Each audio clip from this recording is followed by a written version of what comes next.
Yo, what's up mga kabuting-ting? Yan welcome back sa ating munting channel. Yan, meron ako ditong nahanap na gagawing electric pan. Yan ito ay stand pan na Asahi, stand pan na Panasonic, wall pan na Asahi pa rin, at yung isa ay Astron na stand pan mga kabuting-ting. So iayos ko lang yung aking tripod, at itong Asahi ang una nating gagawin, at handa ko lang tong aking tester. Yan, so ay sira na yung test probe nito mga kabuting-ting, so handa lang natin yan. Tapos itong Asahi ang una nating titirahin mga kabuting-ting. So yan, tatanggalin lang natin itong pinaka cover, yung screen.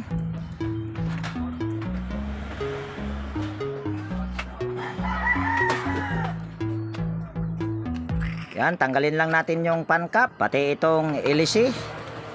At yan, ikutin lang natin yung shafting. Okay naman, malambot mga kabuting-ting. So, tanggalin lang din natin itong pinaka guard lock nya. Yan. Ayos lang natin yung pinaka LC. So, ito yung ating ititester kung mayroon ba tayo nitong marireading. Kagwang ba itong motor na ito? Maingay. Select lang natin itong tester natin sa OL. Tapos papakita ko lang sa inyo na yung ating tester ay okay yan, kahit sira na yung isang dulo ng test probe. Tapos kunin lang natin yung power cord at pihitin lang natin yung switch. Yan. Tapos tingnan natin dito kung mayroon ba tayong marireading. Yan, wala. Number 2 ay mayroon. Sa number 2. Number 3, yan, wala pa rin mga kabuting-ting. Yan, tingnan lang natin itong power cord. Yan, okay naman. Pati yung wire, wala naman siyang putol. So, ang susunod lang natin gawin ay buksan lang natin yung pinaka switch back nya, at dito ay papas forward lang natin ito pag ito i-edit ko na.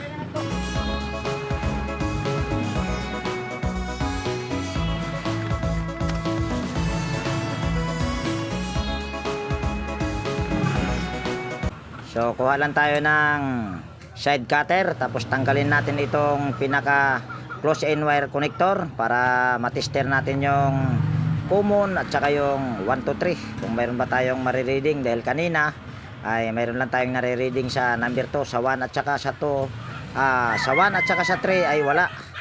Yan, wala tayong nare-reading, pero sa number 2 ay mayroon, at dito sa number 3 ay wala pa rin. Sa number 2 lang talaga mayroon tayong nare-reading. So ayan number 2 lang mayroon tayong nare-reading mga kabuting-ting. Yan, balik lang natin itong close end wire connector dito sa tinanggal kong common, at bubuksan natin yung motor mga kabuting-ting. At siguro sa pag-edit nito ay papas forward ko ito mga kabuting-ting para hindi masyadong humaba yung video natin, dahil 4 yung gagawin natin. Yan, silipin lang natin kung mayroon ba itong sunog. Yan, wala naman. At yung kapasitor na ito mga kabuting-ting ay sa akin to, bali ako din ang nagpalit nito mga kabuting-ting. Yan, tester lang natin itong pinaka dalawang linya sa dito sa dalawang linya sa kapasitor kung mayroon ba tayong marireading. Yan, wala tayong nare-reading mga kabuting-ting. Yan, bali ulitin lang natin mga kabuting-ting para kitang-kita nyo yung tester. Yan, bali tester ko lang ulit yung dalawang linya sa kapasitor kung mayroon ba tayong nare-reading. Yan, wala tayong nare-reading mga kabuting-ting. So ito ay kailangan nating halugugin or tatanggalin natin yung pinaka tornilyo nya. Yan, unahin lang natin itong pinaka tornilyo sa cover sa motor, itong pangharap na cover.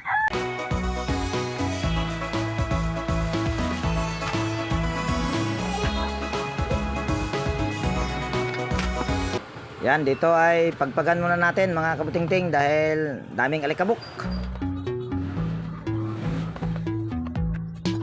Sunod ay tatanggalin lang natin itong tornilyo sa swing arm. Sunod, tatanggalin lang natin itong tornilyo sa kapasitor.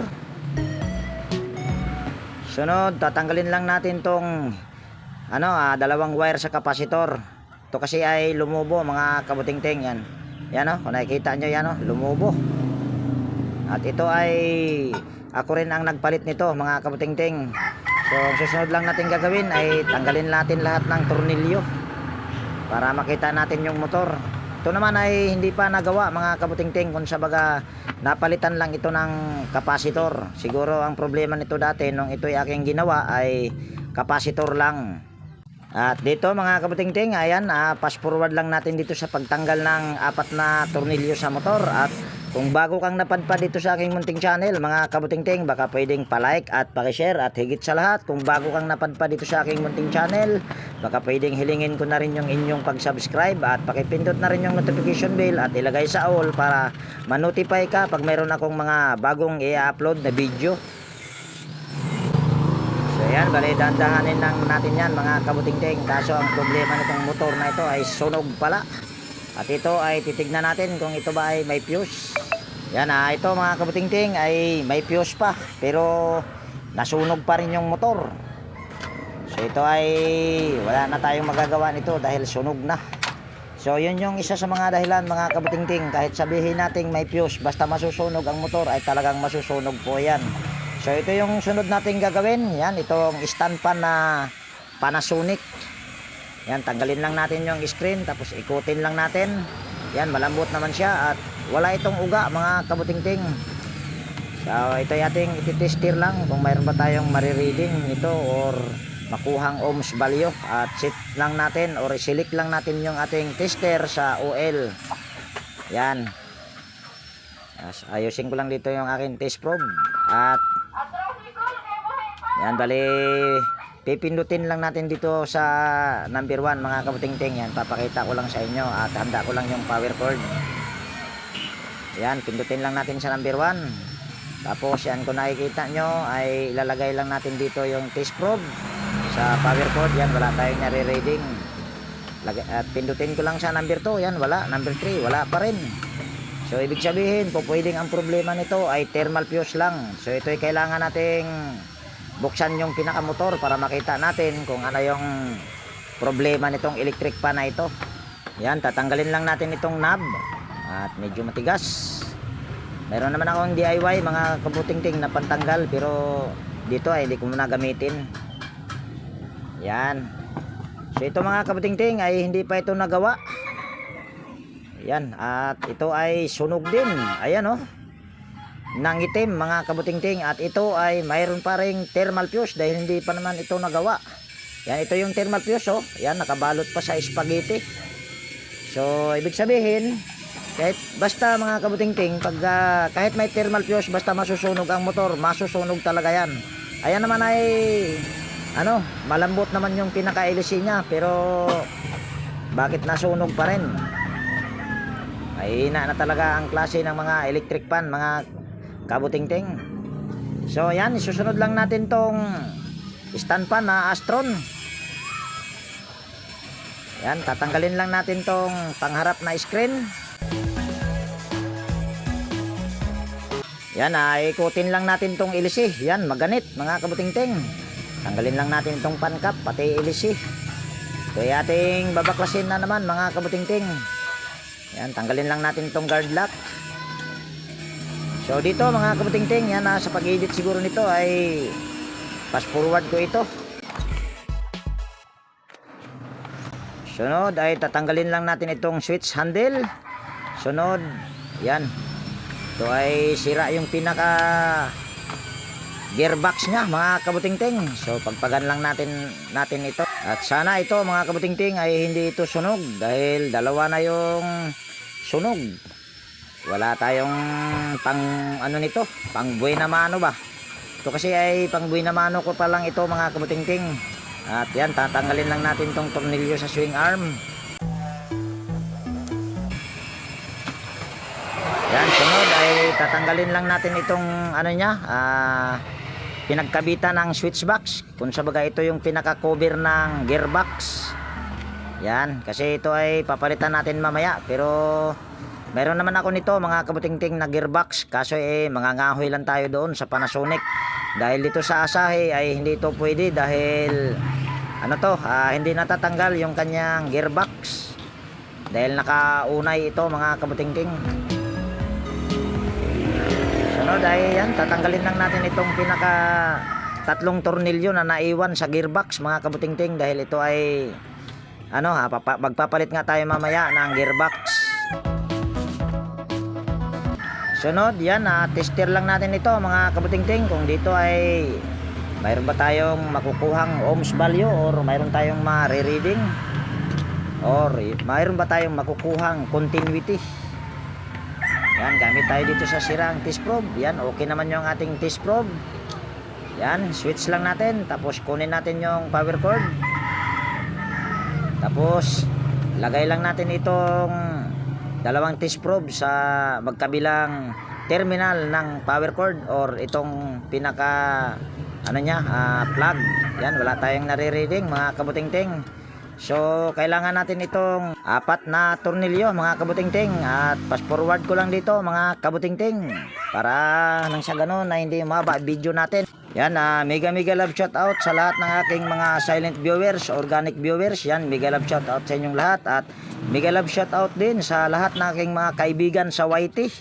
Yan, gamit lang tayo ng flat screw mga kabutingting. Yan, sungkitin lang natin, tapos huhugutin natin itong pinakamotor nya, kaso matigas. Yan, ayusin lang muna natin itong wire, at para hindi tayo mahirapan sa saka natin huhugutin. At kailangan mga kabutingting ay dahan-dahan tayo pagka hugutin natin yung pinaka rotor. At yan, pagpagan muna natin dahil medyo madumi.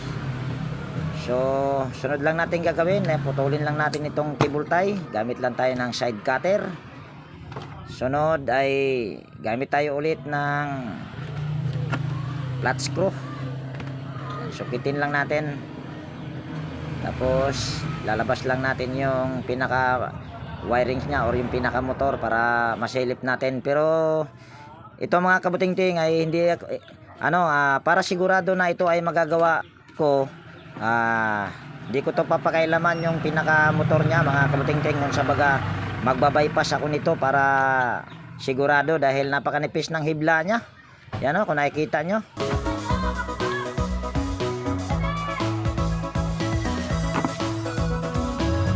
Yan, pagpagan lang natin itong pinaka nya dahil malikabok. At sunod ay uhugutin lang natin, kaso matigas. Yan, tanggalin muna natin itong pinaka C-clip nya. Yan, mangitim yung shafting nya mga kabutingting. So ibig sabihin nito ay may problema ang nito, bushing sa likod. Yan, ito ay tanggalin lang natin yung bushing. Yan, pukpukin lang natin gamit ng flat screw. Sunod, tatanggalin lang natin itong lock gamit pa rin ng flat screw. Yan, yung mga lock na ganyan mga kabutingting ay napakadali lang ibalik nyan. Tapos ito ay ibibend lang natin pababa, para mamaya pag bagpalit tayo ng bushing ay kapit na kapit. Yan, kuha lang tayo ng bushing, at yung panglikod lang ang papalitan ko nito mga kabutingting, dahil tingin ko okay naman yung bushing sa pangharap. Yan, lalangisan lang natin itong foam. Yan, balik lang natin itong lock nya, at siguraduhin nyo mga kabutingting pag nagbalik kayo ng lock ay maayos yung pagkaipit sa bushing, or hindi mo siya magagalaw pagka yung gagalawin yung pinaka bushing. Kasi kahit kung bago ang bushing ay uugong uugong pa rin yan mga kabutingting. Kung sa baga magmamagnet yung pinaka nya, parang ayan, nabubulol na mga kabutingting. Yan, mamamagnet yung kanyang rotor. Ihigupin kasi yan pag malambot, or gigiwang-giwang yung inyong pagkabit sa bushing. Yan, dito ay gakatlaan lang natin dito mga kabutingting, at dyan natin itatap yung dahil sabi ko nga kanina ay magbabypass ako para siguradong ito ay magagawa. At sa bagong mapadpad dito sa aking munting channel, yan, ako po ay hindi naglalagay ng thermal fuse. Kita nyo naman yung dalawa nating naunang ginawa ay ayun ay mayroon pang mga fuse, pero nasunog pa rin yung motor. So yan, bali lilihain lang natin yung pangharap na shafting para ilulusot natin yung shafting. Yan yung aking pamamaraan para nang sa ganun kung okay yung bushing ay hindi magagasgasan. Kasi kung ipipilit natin na ilusot yung shafting nya, baka mamaya ay okay pa ang bushing, magagasgasan yon. So magpapalit ka rin ng bushing na sa pangharap. Kaya lilihain muna natin ito bago natin ito ipapalusot. Yan, try lang natin itong ipalusot kung lulusot na ba. Oh, matigas. Langisan daw natin, baka ito ay madala sa langis. So hindi kaya. Langisan pa rin natin dito sa pangharap. Yan. Tapos gaganituhin lang natin para lumambot. Hindi kaya. So wag natin pilitin ito mga kabutingting. So lilihain lang natin ito.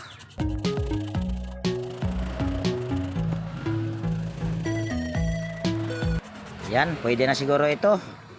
Yan, palusot lang natin. Ayun. Yan, okay ang shafting nito mga kabutingting, walang problema. So doon lang tayo sa panglikod na magpapalit ng bushing at tanggalin lang natin yung pinaka spacer nya. So ito yung ating lilihain at gumamit lang tayo dyan ng liha na medyo manipis or hindi masyadong magaspang. At yung pagliha ay pag ganito para hindi siya tawag niyan, kung may groove ay hindi siya lalalim yung groove lalo. Yan, okay na ito mga kabutingting. Yan, makinis na. So dito sa kabila ay ganun din, tanggalin lang natin tong spacer at lilinisan natin ito or lilihain natin.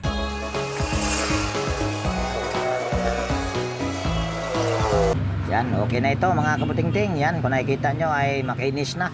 Pero may bahagyang magaspang dito mga kabutingting dito sa pangharap. Pero ayan ay madali lang yan mga kabutingting. Yung washer sa likod ay ilalagay lang natin sa harap para nang sa ganon yung groove ay matatabunan. So madali lang ang diskarte pag mga ganyan mga kabutingting. Yan, balik lang natin itong spacer. Tapos lagyan lang natin ito ng washer na maninipis or spacer pa rin ang tawag nila dyan. Tapos lagyan lang natin ito ng spacer, tapos saka natin lagyan ng langis. Yan, magkabilaan yan mga kabutingting. Tapos salpak natin. Kaso lalaglag medyo mahirap mga kabutingting ibalik yan baka hirap. So wag natin ipilit yan mga kabutingting, kasi pag ipipilit natin yan ay baka magasgasan yung yung kanyang winding. So doon natin ito sa likod isasalpak or ipadaan natin yung rotor. Pagka ganito mga kabutingting ay mahirap pag mga ganyan, masikip yung nya. Yan, dito natin ipapadaan. Tapos tingnan lang natin, baka mamaya may tamaan na winding. Para sigurado tanggalin lang natin ito. Yan, itong pinaka nya, itong pinaka nausli na mahaba naman yan. Ito yung para sa hangin yan, pero ayan ay para sa akin wala namang silbi. Tapos salpak natin ito ulit. Kaso mahirap salpak mga kabutingting. Yan matigas. Kagwang talaga itong electric pan na to. Pahirapan pa ako Yan, ito nga, dito tayo maguna. At yan, balilangisan pala natin itong pinaka pangharap na foam dahil hindi ko pa pala yan na langisan. Yan. Kaso ganun pa rin, matigas pa rin yan mga kabutingting. At talaga namang pinahirapan ako dito. So yan, dito tayo. Yan. Kuha, para-paraan lang. Huwag lang natin ipipilit, kasi kung ipipilit natin yan, baka magasgasan yung pinaka-winding nya, wala na. Iyari na tayo mga kabutingting. Sa halip na makagawa ay lalo pang masira. So yan, simbol lang natin ito mga kabutingting.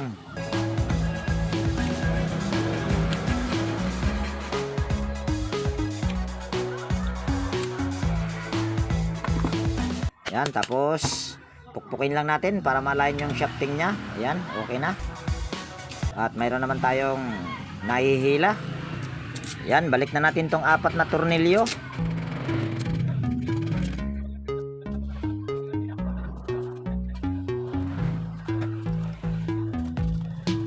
So yan, gamit lang tayo ng martilyo dito at pukpukin lang natin yung pinaka windings nya. Tapos yan, alug-alugin lang natin.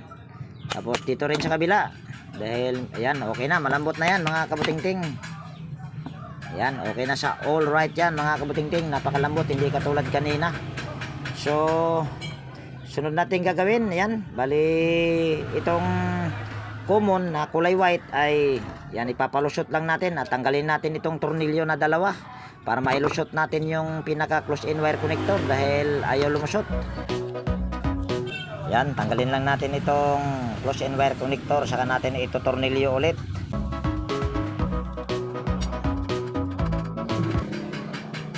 Yan, tapos putulin lang natin itong common papuntang fuse ito mga kabutingting. Tapos balatan lang natin ito, tapos tap lang natin dito sa ginatlaan ko kaninang wire. Yan, switch lang natin ito sa number 1. Tapos saksak ko lang yung power cord. Tapos yan, tatap lang natin ito. Yan, tap lang natin. Kung nakikita nyo ay umiikot na. Ayan, okay na yan mga kabutingting. Yan, tanggalin lang natin yung power cord.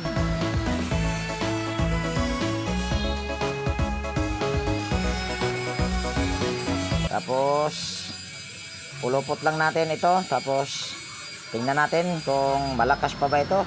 Ayan, hindi na ako dito gagamit ng tester. Ayan, mabilis pa ito mga kabutingting. Hindi pa kailangan palitan ng kapasitor. Pagka matagal ka nang gumagawa nito mga kabutingting, ay natatansya mo yung pinaka shafting niya kung ito ba ay mabilis or hindi. Yan, kukunin ko muna yung ito, yan, itong Panasonic at kakahuyan natin ito ng gearbox. So tanggalin lang natin ulit itong pinaka tornilyo niya or yung para matanggal yung pinaka cover sa motor. Yan, tatanggalin lang natin yung tornilyo sa swing arm para matanggal natin yung gearbox. Sunod ay tatanggalin lang natin yung tatlong tornilyo sa gearbox mga kabutingting. At itong gearbox na ito ay ito yung ipapalit natin doon sa stand pan na Astron dahil sira yung gearbox niya mga kabutingting. Kasi kung bibili pa tayo ng bago ay gagastos lang yung may-ari. So ito na lang dahil sunog naman yung motor nito.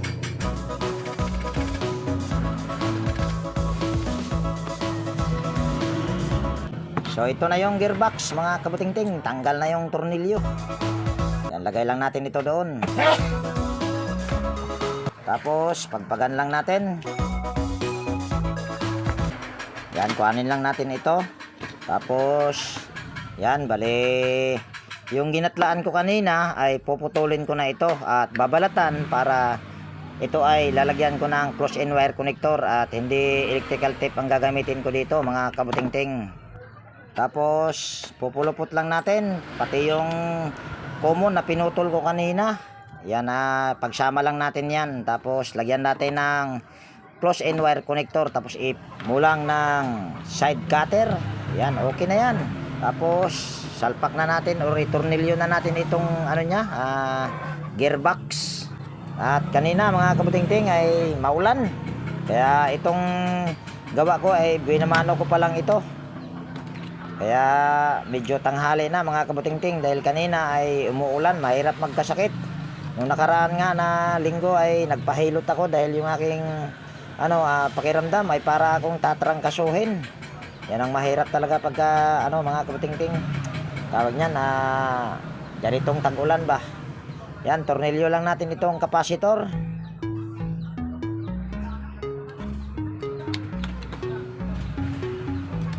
Tapos tatanggalin natin itong takip ng gearbox. Kasi yung original na takip sa gearbox doon sa Astron na may kasama ng rotary switch ang ating ikakabit dito. So ganyan lang, kung sa para-paraan lang mga kabutingting. Ayan, takpan lang natin. Ito yung sinasabi ko na original na gearbox na gamit doon sa Astron. Kung may diskarte ka ay hindi ka mahihirapan dyan mga kabutingting. Yan, tornilyo lang natin ito.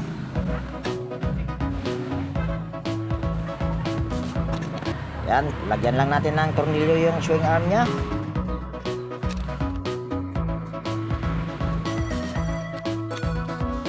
Nako, nakalimutan ko pa yung isama sa pagtornilyo kanina itong nya. Yan, ito yung kulay itim na ito. Yan, okay na. Ayan, okay na mga kabutingting. Napaka lambot. Balik lang natin yung C-clip. Yan, gamit lang tayo ng plies.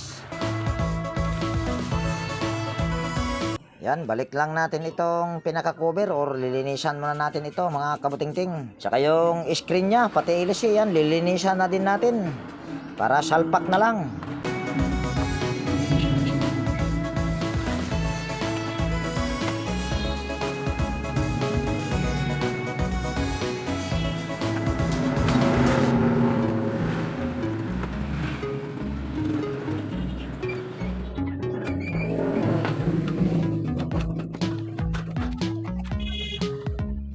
Yan, tornilyo lang natin itong pangharap na cover sa motor mga kabutingting.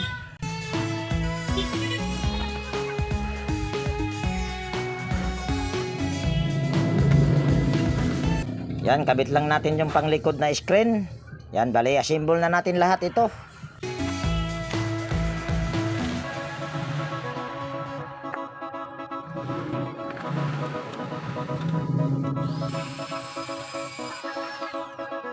Yan, bali, lagyan lang natin ito ng cable tie dahil nakalaylay yung wire para hindi siya gabal sa pagtakip.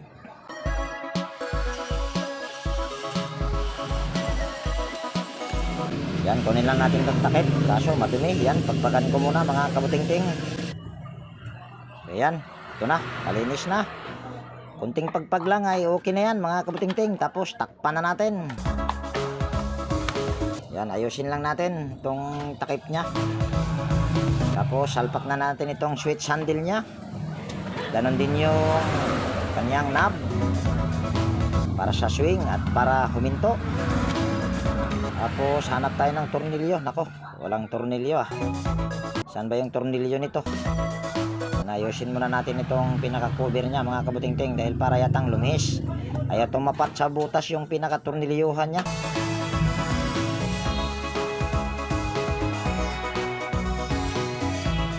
Ayan, tapat na. Problema nito ay walang tornilyo. Yan ay bubutasin lang natin ito ng panghinang. Tapos saka natin lagyan ng tornilyo sa gilid. Dalawang tornilyo lang ay okay na yan mga kabutingting. Kahit wala ng tornilyo sa likod ay okay na.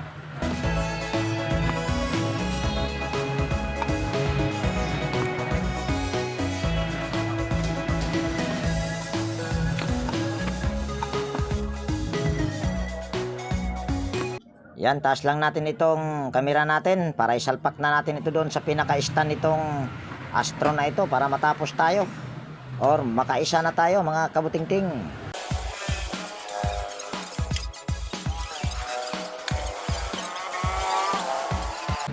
Yan, saksak lang natin itong power cord.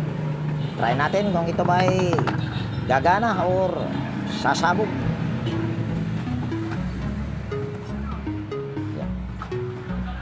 Abot mga kabutingting, lapit natin ng konti dahil nasa labas kasi tayo ng bahay ng mayari. Yan, kung nakikita nyo ay gumagana na mga kabutingting at gagamitin ko muna yan para matesting na rin or masusubukan kung ayan ba ay hindi ihinto.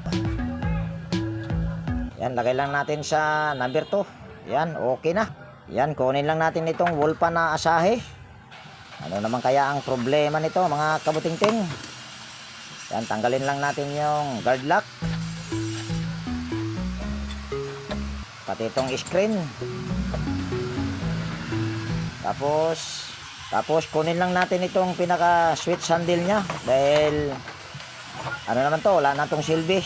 Yan, lipat natin ito doon sa pinaka switch handle doon sa wall pan. Dahil ayan oh, wala siyang switch. Yan, lagay lang natin. Yan naman ay walang problema. Kahit magkaiba-iba ang brand yan mga kabutingting ay pwede.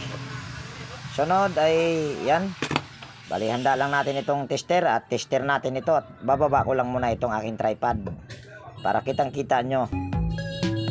Tapos silik natin ito sa oil.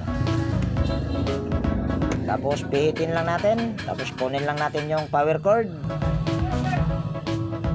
Yan, lagay lang natin yung magkabilang test probe. Yan, okay naman. I-steady lang natin ito at try natin ito kung ano, okay ba ito. Yan, lagyan natin ng LC At kung makikita nyo mga kabutingting, yung kanyang shafting niyan ay hindi lumusot sa pinaka-LC niya, hindi malalagyan ng pan cap, pero madali lang ang paraan niyan mga kabutingting. Ito kasi ay walang LC mga kabutingting, kaya tayo ay mag DIY na lang. Total naman ano naman, sira na rin naman yung isang stand pan kanina, so yun lang ang ating gagawin. Pipilipitin lang natin yung shafting niya para nang sa ganun ay hindi matanggal yung pinaka ano niya, tawag niyan, pinaka-LC pagka umikot. Tapos yan, nakikita nyo ay gumagana na. Lagay natin sa number 2. Yan. Ito naman ay hindi gaanong kabilisan mga kabutingting, dahil yung pinaka-original na LC nito ay 14 inches. Yung ating ipinalit ay 16 inches. So yan ay ating tatanggalin lang, dahil pinilipit ko lang naman yan para nang sa ganun ay matanggal natin ulit yung pinaka-LC nya. So ang gagawin ko nito ay yan, bali lilinisan ko lang yung pinaka-screen at i-assemble. At papagpagan muna natin para kahit papano ay luminis ng konti. So yung pagtanggal ng screen mga kabutingting ay hindi ko na ipapakita.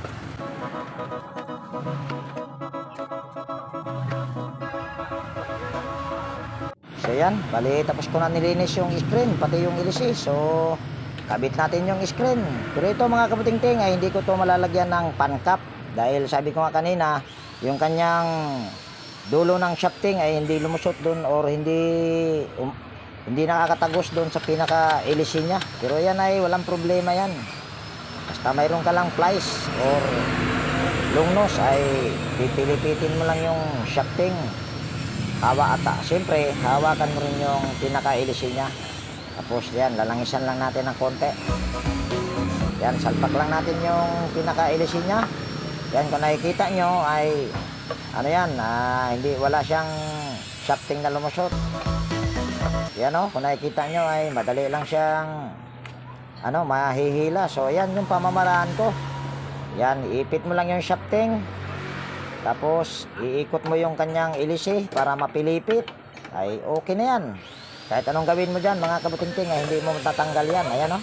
Oh, hindi yan matatanggal. Yan ay ayos lang natin. Pilipitin pa natin para siguradong hindi talaga matanggal. Yan. Tapos lagay na natin itong pangharap na screen.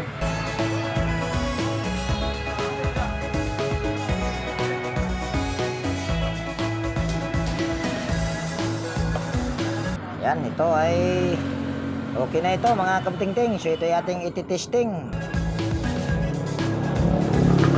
Yan, tayo lang natin yung camera natin.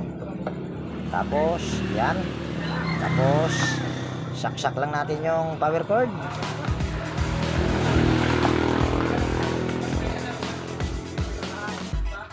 Yan, kung nakikita nyo ay okay na. Pero yan mga kabutingting ay hindi yan ganoon kalakas, dahil sabi ko nga kanina yung LC nito ay 14 inches.